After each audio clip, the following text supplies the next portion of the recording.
That is a smooth running engine. Now, one little problem I still have to tackle. There is a fuel leak right there around the injector.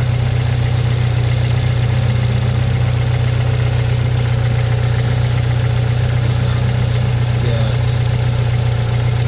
Spikes and O-ring. Easy enough, fixed. But she's running. The problem was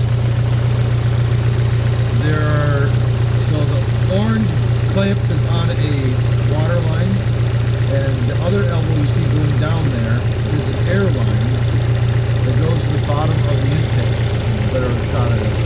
So I'm gonna hold the phone. This guy right here. That was not hooked up to the intake, so that was my massive vacuum leak. You'll see the engine's running smoothly.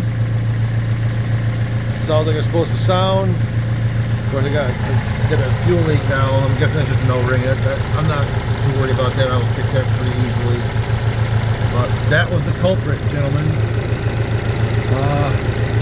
I'm sorry, I didn't look to see who gave me that suggestion to look it up. But I'll make sure I say something in the comments. But yeah, that's the culprit, that guy right there.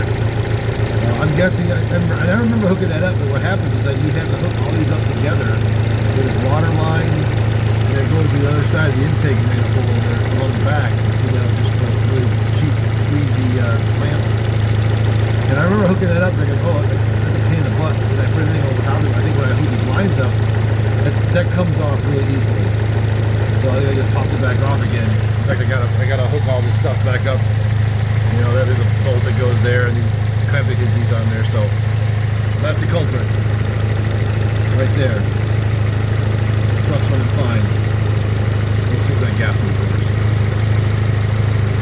Yeah, that's another O-ring in there.